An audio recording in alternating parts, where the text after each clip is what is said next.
licenciado José Alejandro Duque Villa, quien abordará el tema libertad probatoria y declaración de impertinencia.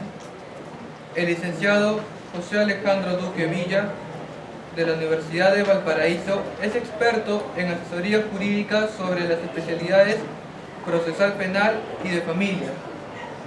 Se desempeña como profesor de las cátedras de Derecho Laboral y Redacción Jurídica del CTF de la Universidad de Valparaíso. Fuertes palmas.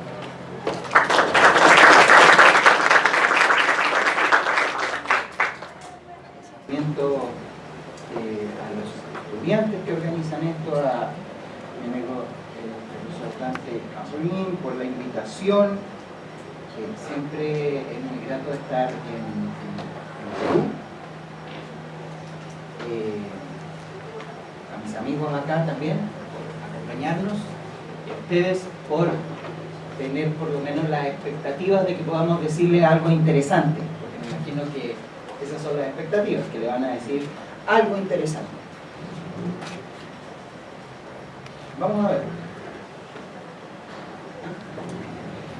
Era una mañana de bruma y nubes, y sobre los tejados de las casas colgaba un velo de color pardo que producía la impresión de ser un reflejo del color de barro de las calles que había debajo. Mi compañero estaba del mejor humor y fue chachareando acerca de los violines de Cremona y la diferencia que existen entre un Stradivarius y un Amalfi. Yo por mi parte iba callado, porque el tiempo tristón y lo melancólico del asunto en que nos habíamos metido deprimían mi ánimo. Me parece que no dedica usted gran atención al asunto que tiene entre manos, le dije, por fin, cortando las disquisiciones musicales de Holmes. No dispongo todavía de datos, me contestó. Es una equivocación garrafal el sentar teorías antes de disponer de todos los elementos de juicio, porque así es como éste se tuerce en un determinado sentido. Pronto va usted a disponer de los datos que necesita, porque esta es la carretera de Brixton y aquí tenemos la casa. Si no estoy muy equivocado, le dije, señalándosela con el dedo. Esta porción que yo acabo de leer obedece al texto de Estudio en Escarlata de Sir Arthur Conan Doyle de Sherlock Holmes, que fue uno de mis libros preferidos cuando yo era más pequeño. Y lo sigue siendo. Mi hijo tiene 11 años y ya lo leyó, así que creo que a esa edad es interesante. Bueno, algunos absortos en las lecturas de Sherlock Holmes, espero que alguien también lo haya leído para que no esté y no haya visto solamente las películas, que son muy malas, las últimas dos. Alguno absorto en la historia de Sherlock Holmes se preguntará cómo lo hacía este detective para siempre encontrar la verdad, para siempre encontrar al asesino, para siempre desechar las pistas falsas y siempre encontrar la pista verdadera. ¿Cómo lo hacía para encontrar la verdad? Yo, la pregunta que le hago a ustedes es la siguiente. ¿Qué significa encontrar la verdad? ¿Qué significa la verdad? ¿La verdad es un concepto alcanzable por nosotros? ¿Es conveniente que cuando hablamos de derecho procesal nos situemos en la vereda de la verdad como objeto del proceso? ¿Es posible que el proceso, si es que la respuesta anterior fuera afirmativa, nos permita encontrar la verdad? ¿Cuándo podemos estimar que un enunciado es verdadero y cuándo un enunciado es falso? Hemos escuchado, me imagino que ustedes también, de una manera insistente, que la verdad se clasifica en verdad material y verdad formal. Clasificación que yo adopté en mis estudios de pregrado sin hacerme mayor cuestionamiento. Pero después, cuando uno aprende que si un concepto lo quiero clasificar, toda la realidad de este concepto debe quedar en un espacio de la clasificación o en el otro. ¿Qué es lo que es la verdad? Permítanme alguna definición muy sencilla.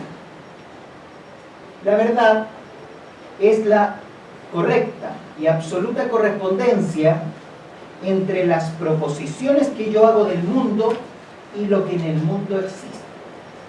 Si se da esa congruencia completa y absoluta, hablamos de verdad. Si yo digo que estoy en Lima hoy, y estoy en Lima hoy, por ejemplo, porque todos ustedes lo pueden corroborar, mi afirmación es verdadera. Bueno, ¿cuál es la verdad formal? Dentro de este concepto de verdad que yo he dicho. Bueno, la verdad formal es lo que yo alcanzo a probar dentro de un juicio. Disculpe lo poco científico y riguroso de esa definición. Pero no está muy lejos de la realidad. ¿Qué tiene que ver eso con la verdad? De manera civil, en un juicio civil, yo podría, en casi todos los ordenamientos de Sudamérica, en algunos puede que no, yo puedo ponerme de acuerdo con la contraparte y decir que estuvimos hoy día en Bogotá y no en Lima. Y eso es mentira. Es mentira. Yo no estuve en Bogotá hoy día. Estuve en Lima, hoy día, tempranito. ¿Cómo puede quedar eso en la clasificación de la verdad formal? Cuando hacemos esa definición, esa diferencia, esa clasificación entre verdad formal y verdad material, parece que lo que estamos clasificando es entre verdad y mentira. O entre verdad y algo distinto a la verdad. Y eso no es una clasificación. Bueno, hay distintas corrientes, sistemas o ideologías que podríamos denominar inquisitivistas, que dicen que el objeto del proceso es la búsqueda de la verdad. Y hay otras corrientes que se denominan garantistas. Si ustedes se dan cuenta, esta clasificación viene del garantismo, porque el garantismo se autoproclama garantista y le dice al otro inquisitivista. Pero bueno, suena bonito, es un acto de misericordia a los garantistas decírsela. Para los garantistas el proceso no busca la verdad porque el proceso no es el medio adecuado para encontrar la verdad. El proceso sirve para muchas cosas, pero no el medio adecuado. Si alguien cree que el proceso sirve para buscar la verdad, lo invito a que mañana con una pancarta fuera del legislativo proclame la derogación de toda norma de prescripción, porque no hay nada más lejano a la verdad que la prescripción, porque la prescripción, ¿qué es lo que hace? Busca la verdad. La caducidad busca la verdad.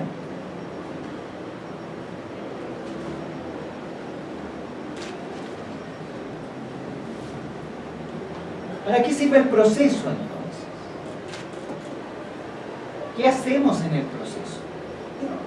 Hacemos afirmaciones sobre hechos. Acá el profesor Ballesteros nos habló que en ciertas circunstancias también de derecho. Pero en principio, si estamos fuera del derecho internacional privado, estamos hablando de que lo que se prueban son hechos. Lo que se prueba. Cuando uno dice prueba, normalmente va y lo concibe como este método a través del cual yo incorporo en el proceso medios de prueba o medios de confirmación que van a permitirle al tribunal convencerse de que mis afirmaciones son, por lo menos, congruentes.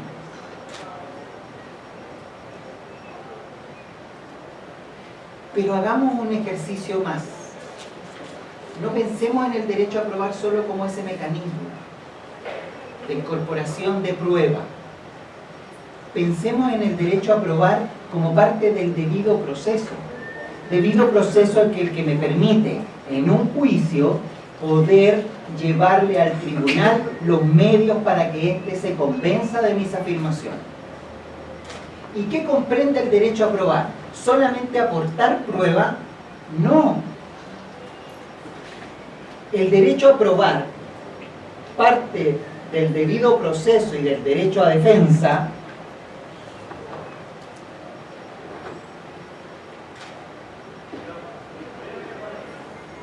y es tan claro que debido proceso y derecho a defensa están de la mano, que la Constitución argentina no habla del debido proceso, por ejemplo. La Constitución argentina habla de la inviolabilidad de la defensa en juicio. Y eso ha sido interpretado sin ningún problema como debido proceso. Bueno, el derecho a probar no es solo llevarle la prueba al juez, implica la formación de los medios confirmatorios. Yo recurro a las fuentes de prueba, las fuentes probatorias, las que están fuera del proceso. Yo voy a buscar a don Juan Pérez, que va a ser testigo, pero antes de que empiece el proceso y que don Juan Pérez testifique, yo tengo que ir a buscarlo, yo tengo que conversar con él, tengo que saber lo que él sabe para saber si me va a servir como testigo o no. Debo seleccionar entre los distintos medios confirmatorios los que me parezcan más adecuados. Debo proponerlo al tribunal. Que la proposición que yo le hice al tribunal sea admitida por el tribunal, y si el tribunal no me lo admite, que me funde por qué no me lo admitió. Este es un punto muy importante porque es donde vamos a llegar. Debo tener derecho a que se produzca materialmente la prueba, que yo tenga el espacio dentro del proceso para que el testigo declare, y declare correctamente, para que la prueba pericial se rinda, para que los oficios que han sido librados lleguen al proceso. Y por último, tengo derecho a que el tribunal valore estos medios.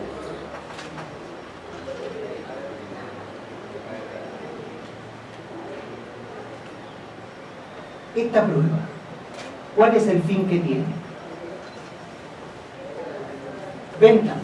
Bentham, autor inglés, a veces despreciado, y aunque tengo serios reparos en cuál es su postura en este aspecto, dice cosas interesantes que es conveniente tomar en cuenta. Bentham, le voy a hacer muy resumido, podríamos parafrasearlo y decir: oigan, cuando ustedes llegan a la casa, no es cuando usted, porque habla del padre de familia, cuando el padre o madre de familia llega a la casa y se encuentra con que un jarrón maravilloso que se habían comprado, que le costó $5.000, está roto. Lo primero que uno se pregunta es: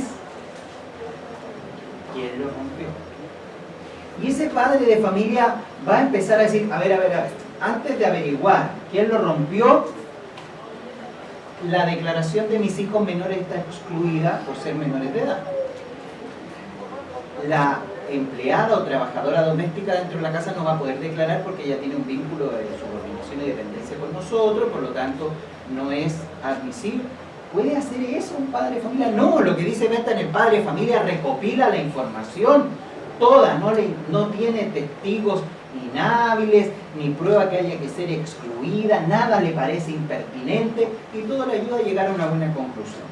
Pero eso que se llama teoría prescriptiva del derecho a prueba, la que nominó Ferrer, y Twining también dice cosas muy interesantes, choca con algunos aspectos epistemológicos importantes. Miren, es de sentido común decir: más información, más certero puedo ser en mi decisión, ¿cierto? Es como de sentido común. Pero no es tan cierto. Porque la primera información que yo obtenga me puede resultar muy útil, pero si esa información no me alcanza a tomar una decisión, ya tengo que ir buscando información indirecta, información no completa.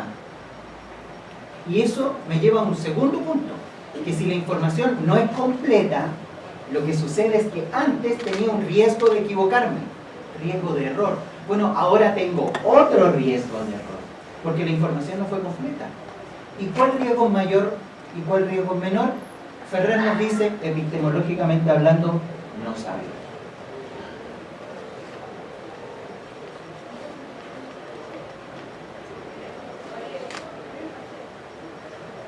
Con todo lo dicho, nosotros vamos a conversar respecto a este tema de la libertad de prueba y la declaración de impertinencia de la prueba que se aporta en ese espacio que dice ahí de confirmación. Estas 4 etapas, afirmación, negación, confirmación y alegación, son las etapas que el profesor Alvarado Belloso, jurista argentino, rosarino, señala que son las etapas del proceso. Y dentro de la confirmación nos habla del ofrecimiento, de la aceptación, de la admisión y de la producción. El ofrecimiento, yo tengo que tener un plazo para ofrecer prueba. Aceptación, la contraparte tiene, en virtud de la bilateralidad de la audiencia, un espacio para impugnar esa prueba o no impugnarla. Admisión, una vez que la impugnó y el tribunal resolvió o no impugnada, el juez las admite y ordena su producción. Y por último la producción, es decir, la efectivización de esos medios de prueba. Entre aceptación y admisión vamos a estar hablando ahora. Estos son los conceptos de improcedencia o inadmisibilidad, impertinencia, inconducencia que da el profesor Alvarado Belloso, y estos los que da el profesor Michele Tarufo. Pero como yo siempre que doy esta charla quedo corto al final, me los voy a saltar. Están acá, el Power queda, el que quiera leerlo, incluso me puede mandar un mail, que no tengo ningún problema en mandar la ponencia completa. Pero estos autores, Alvarado Belloso por un lado y Michele Tarufo, los elijo a los dos porque están en corrientes ideológicas procesales distintas. Ellos definen lo que es impertinencia y ellos definen lo que es admisibilidad. Para los efectos de excepcionar la libertad probatoria. Muy en resumen. La pertinencia dice relación con cuestiones de orden lógico, es decir, si los medios de prueba que yo estoy ofreciendo son adecuados, útiles, convenientes para los efectos de probar los hechos que debo probar. Y el tema de la admisibilidad es un tema jurídico, es decir, si existen distintas razones, distintas a lo epistemológico, que me obliguen a excluir un medio de prueba pertinente, porque el derecho está lleno de razones para excluir información útil, pertinente. Cuando estoy diciendo útil, lo estoy diciendo en términos bastante genéricos. No piensen tanto en esto de ofrecer pruebas respecto a hechos que han sido allanados por la... Estoy hablando en términos bastante genéricos. No estoy refiriéndome a ningún código ni ninguna legislación en particular. Bueno, pertinencia, aquí dijimos, entendida como una adecuación entre la información que entrega el medio y los hechos sobre que versa el tema de la prueba, y entendida como el vínculo entre los hechos que se intenta confirmar y el tema del juicio. Bien.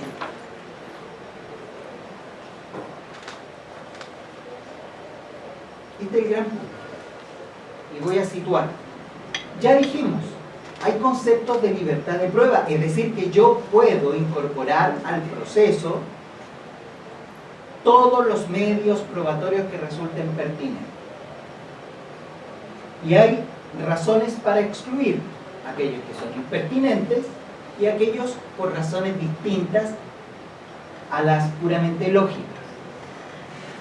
Por ejemplo, cuando existen prueba que puede ser muy útil, pero que fue obtenida con violación de garantías fundamentales, como en las películas norteamericanas. Descubren la sangre en la camioneta, la sangre de la víctima, pero resulta que cuando el policía abrió esa camioneta, indagó respecto de la sangre, no le leyó los derechos a quien la conducía, y por lo tanto se provoca toda una escalada y la prueba es declarada ilegal. Pero yo me voy a referir solo al tema de la pertinencia y hacerle esta pregunta. La primera pregunta es de perogrullo: si el juez tiene facultades para declarar impertinente una prueba. Las tiene, por dos razones: porque es conveniente que los tenga, y segundo, porque la ley dice que debe declarar la impertinencia de la prueba. Creo que ustedes también dicen la inutilidad respecto a esa prueba llenada. El tema es ¿cuándo lo hace? ¿En qué momento procesal en que el juez debe declarar impertinente la prueba? Y el sentido común nos dice que lo antes posible, porque ¿para qué vamos a tener en el proceso una prueba impertinente? ¿Para qué vamos a hacer gastar recursos de tiempo al tribunal, de tiempo a las partes, recursos económicos en la efectivización de esos medios de confirmación, si la prueba no va a servir de nada? El sentido común nos dice eso. Yo les voy a decir algo que va contra el sentido común. Estimo, lo voy a decir con toda su letra, estimo yo, para no hacer a nadie partícipe de esto, para que yo sea el único culpable de decir, el que se quiera sumar después me avisa, hacemos un grupo de Facebook.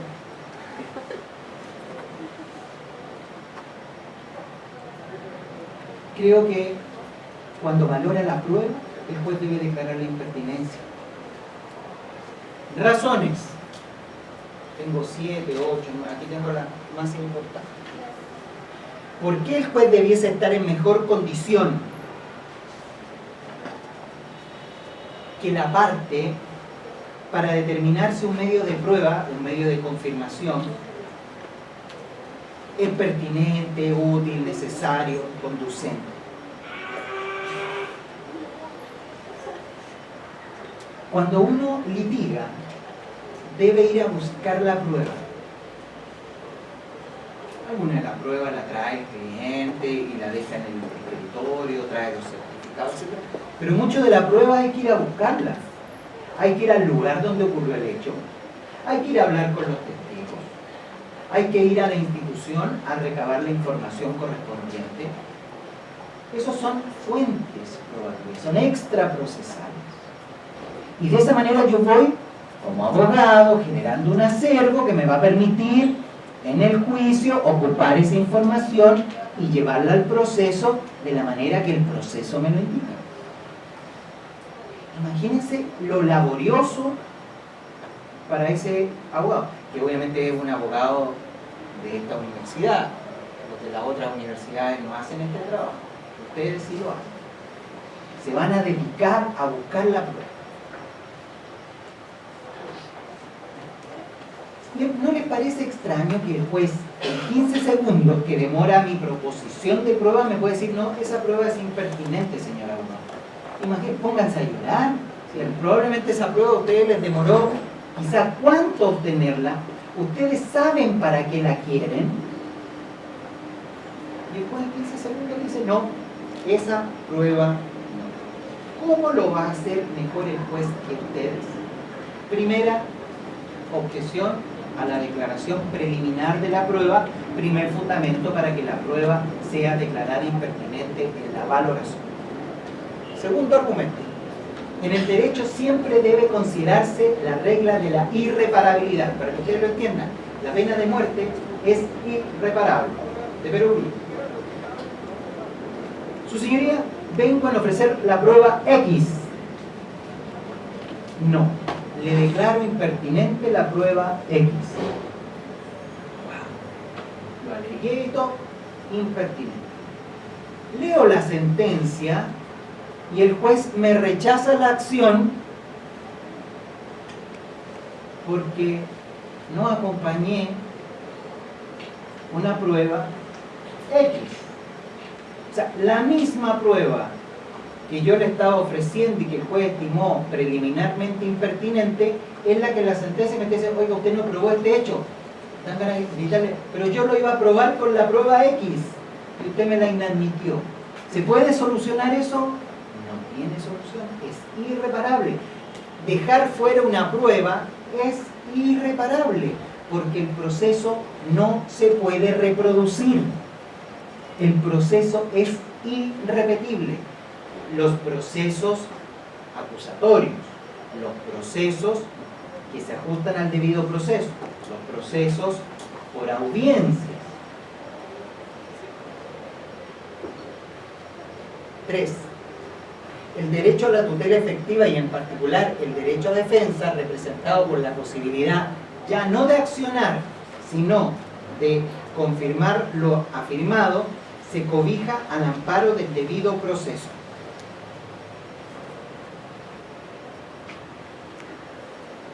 El derecho a probar es parte del debido proceso, es parte fundamental del debido proceso.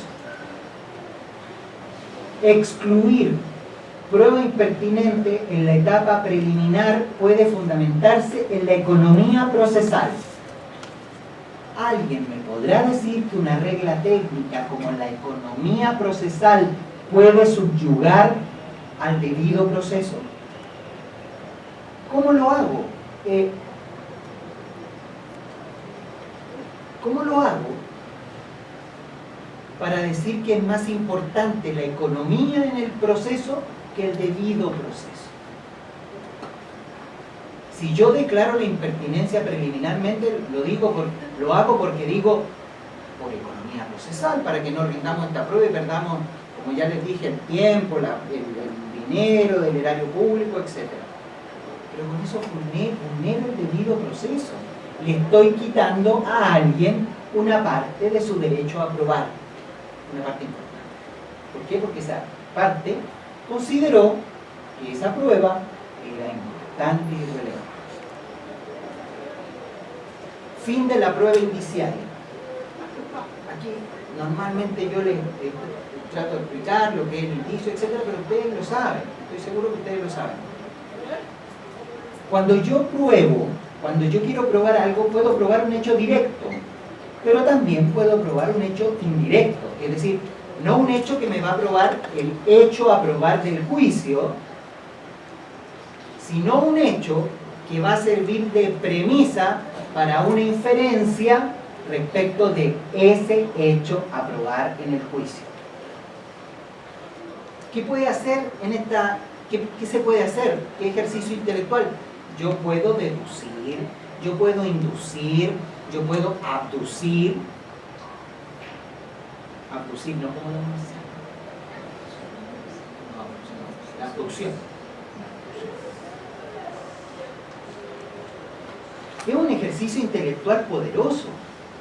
¿Ustedes creen que el juez en 15 segundos, cuando yo le ofrezco la prueba, puede despejar todas las posibilidades directas en que esa prueba puede ser pertinente y además todas las indirectas en que esa prueba puede ser pertinente? Es decir, que él sea capaz de representarse todas las deducciones, todas las inducciones y todas las abducciones, es decir, cualquier inferencia respecto de esa prueba.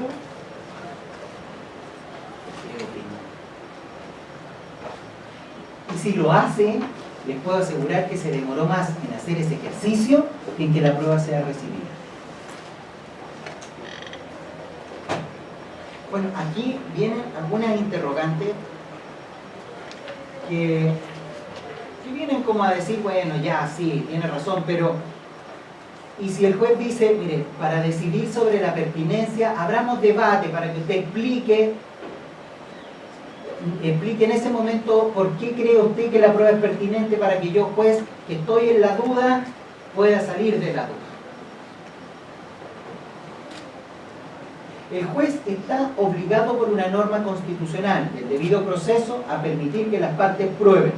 Si el juez tiene dudas, ¿qué tiene que hacer? Permitir que las partes prueben. Cuando hay una norma, una garantía, debe efectivizarse esa garantía. Y si se va a aplicar una excepción, se tiene que aplicar esa excepción por regla expresa y además cuando el juez tenga la plena convicción de que la regla expresa que excepciona se da en el caso. Y si el juez tiene duda, debe aplicar la norma constitucional. O va a aplicar una norma legal por sobre la Constitución.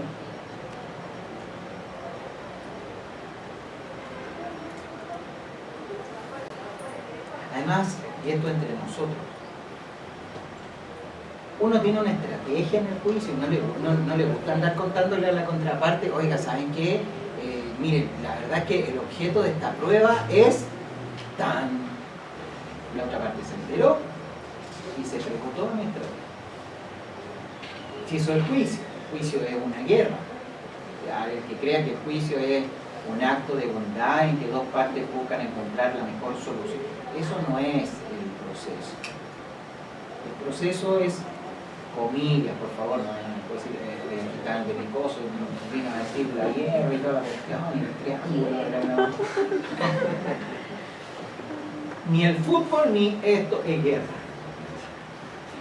Pero el proceso es una contienda entre dos antagonistas en que buscan ambos obtener algo. Nadie va al proceso a entregar, para eso uno concilia antes, que a mí me parece muy bien, pero si llegó el proceso tiene que lidiar. Qué malo el proceso, qué maravilloso el proceso. El proceso es uno de los inventos más maravillosos de la humanidad. ¿Cuántas personas no han muerto gracias al proceso? Imagínense. Por ahí algunos proclaman que el proceso debería ganar el Premio Nobel de la Paz. Y yo le encuentro toda la razón.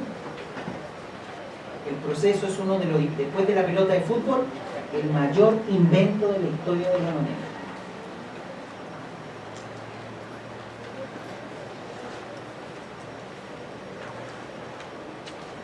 La declaración de pertinencia ab initio, es decir, en la etapa preliminar, evitaría actuaciones maliciosas tendientes a fines puramente dilatorios. Este es el gran kit del asunto. Nos dicen, oigan, miren, están queriendo introducir la prueba para dilatarla, para complejizar el juicio. ¿No? Saben que tienen el juicio perdido, pero quieren ganar tiempo. Puros fines dilatorios. ¿Cómo vamos a permitir que el proceso y los fines públicos del proceso, en los cuales yo no creo, por lo menos no creo, pero por lo menos en materia civil no lo creo, ¿cómo vamos a permitir que una parte venga y nos dilate y nos haga perder tiempo y dinero? Dos cosas. Uno, es difícil que el juez se pueda dar cuenta en todos y cada uno de los casos cuando lo que quiere la parte es maliciosamente dilatar el juicio. Asumo que es cierto, que muchas veces se intenta dilatar un juicio. Pero la pregunta, o sea, la respuesta podría ser otra, porque dicen, ¿quiere dilatar el juicio? Declaremos la pertinencia en la etapa preliminar y no en la valoración de la prueba. Busquemos una solución que no afecte la garantía constitucional. Cuando se intenta afectar garantías constitucionales hay varios principios.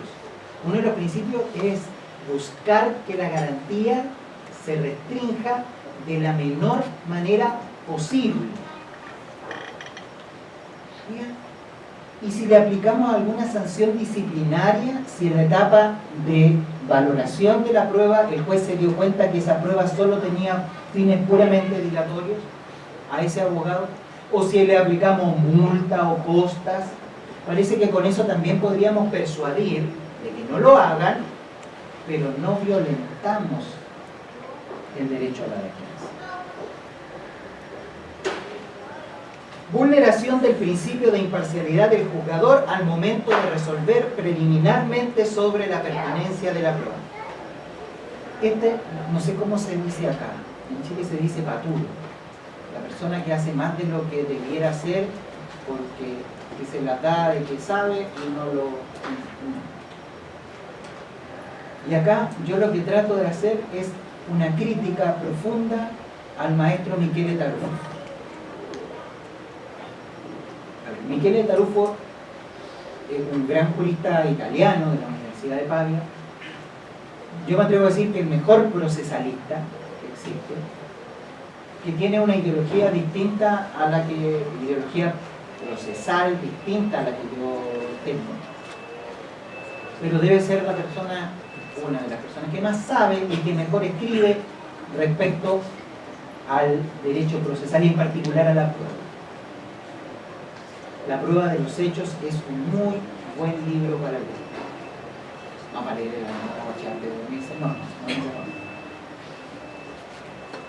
Pero yo aquí me atrevo a hacer una crítica. ¿Por qué? Porque el profesor Michele Tarufo participa de la concepción de que la prueba impertinente y relevante para él debe ser declarada en la etapa preliminar y no en la valoración.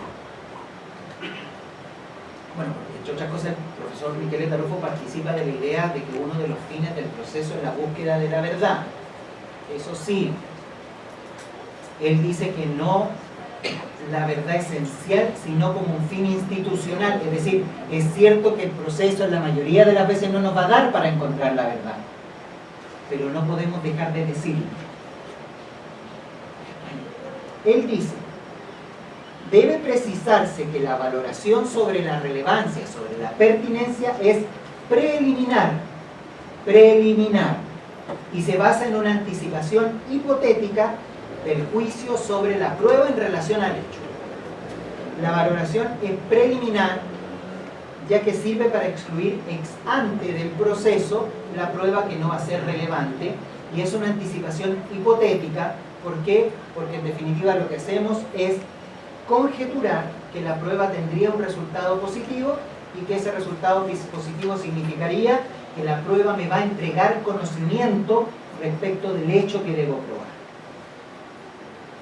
He sido casi textual de lo que dice el profesor Michele Tarufo, porque no quiero después tergiversarlo y empezar a litigar con un fantasma. No, eso es lo que dice el profesor Michele Tarufo. Hace una distinción entre lo que es la prueba directa e indirecta, pero no voy a entrar en eso porque es complejizar un poco más el asunto. ¿Qué dice él? El profesor Michele Tarufo dice, mire, este ejercicio de la valoración de la prueba en la etapa de preparación del juicio es preliminar, como si con eso nosotros quedáramos con tranquilidad de espíritu. Yo no sé si dice que es preliminar en términos cronológicos. A mí lo que me confirmaría es que tenemos un juez que está prejuzgando. Si el juez debe hacer una valoración preliminar respecto de un medio de prueba, está prejuzgando. ¿Está prejuzgando poco? Probablemente. Pero prejuzgar poco es prejuzgar. Y después dice que esta cuestión temporal, que es preliminar, dice que es una anticipación hipotética. En definitiva, que el juez lo que hace no es el mismo ejercicio intelectual que hace cuando valora la prueba, sino que es un ejercicio intelectual menor, de conjetura. Conjetura si la prueba va a servir o no va a servir. Y por lo tanto, si lo hace la fase preliminar, no es prejuzgar, porque en definitiva no está juzgando con el mismo estándar que lo va a hacer el final, sino que lo está haciendo con un estándar menor, que es el de la conjetura. Conjeturar significa llenar los vacíos de conocimiento, es decir, donde no hay conocimiento, con nuestro conocimiento individual, propio y directo, o indirecto. Conjeturar es eso. Imagínense, cuando nosotros conjeturamos, tenemos una idea llena de hoyitos. No la tenemos completa. ¿Qué ponemos en esos hoyitos? Lo que nosotros creemos respecto de ese hecho.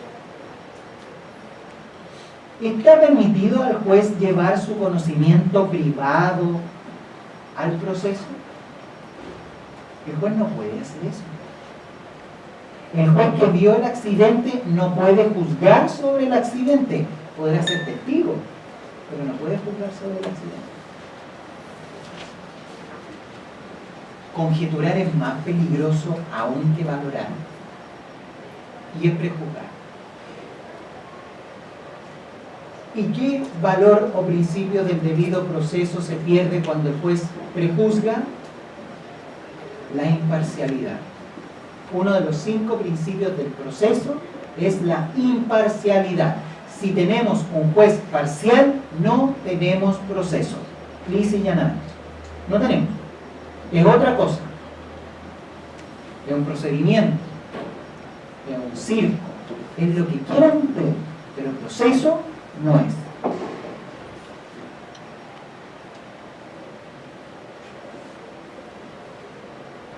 Conclusiones. Las voy a leer para dejarlas claras. ¿Dónde me quedan? ¿Para qué pregunté? No, vamos bien. Conclusiones. Como muchos problemas jurídicos, en este campo surgen distintos términos que denotan conceptos más o menos similares. Sin embargo, debe optarse por dos básicos, que es el de admisibilidad y el de pertinencia. 2. La admisibilidad representa criterios de orden jurídico, el de pertinencia de orden lógico. 3. La pertinencia significa congruencia o adecuación entre el tema de la prueba y la información que entrega el medio o los hechos que se intentan probar o confirmar con dicho medio. 4. La prioridad en estos criterios está dado por la pertinencia, ya que resulta sin sentido discutir sobre la admisibilidad de un medio impertinente. 5. El juez debe realizar un examen de pertinencia o relevancia de la prueba antes de fallar. Es parte de sus atribuciones jurisdiccionales, pero éstas no deben conculcar las garantías constitucionales de los justiciables. 6.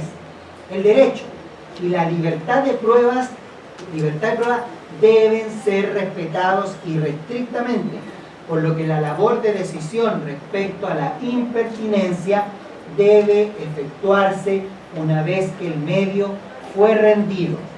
7. Resolver sobre la impertinencia de manera preliminar implica la conculcación de garantías fundamentales, la libertad probatoria y el derecho a ser juzgado por un juez imparcial. De lo descrito, ya hemos dado suficientes argumentos para señalar que el momento oportuno para discernir respecto a la pertinencia probatoria es posterior a la producción del medio y cuando el juez ha valorado. En ese instante ya ha observado la prueba en su contexto y nos señalará primero cuál prueba es pertinente y cuál prueba es impertinente, cuestión que ya podrá hacer porque se le ha rendido toda y puede decidir al respecto, relacionar los distintos medios y la información que aportan, vincular indicios y determinar de manera contextual si el medio se relaciona ya no hipotética y conjeturalmente, sino cierta y razonadamente. Se ha dicho que el juez no se encuentra en una situación preferente en cuanto al conocimiento respecto de las partes. Quienes, haciendo uso de su libertad probatoria, inserta en el derecho a probar, han escogido el medio que les ha parecido más idóneo para introducir conocimiento al proceso. Eso ha significado una laboriosa actividad de investigación, de selección y de ofrecimiento, la que se enmarca dentro de una estrategia la que no puede ser vulnerada por el sentenciador. Hemos conocido el derecho a una tutela efectiva, garantía de rango constitucional, que enmarca las del debido proceso, surgiendo así la figura de un juez imparcial como requisito ineludible para que podamos hablar de tal. No resulta posible que a través de reglas técnicas de inferior grado, claro está, como la de la celeridad y economía procesal, se vulneren derechos y principios como el de la imparcialidad del juzgador. Sherlock conoce la profunda importancia de los datos. Sherlock Holmes conoce la profunda importancia de los datos y sabe que tan importante como valorar los datos útiles es desechar los inútiles, pero esto no puede hacerse introspectivamente. De lo contrario, nos enfrentaremos a lo que él ya expresó, y abro comillas: es una equivocación garrafal el sentar teorías antes de disponer de todos los elementos de juicio, porque así es como éste se tuerce en un determinado sentido. Muchas gracias.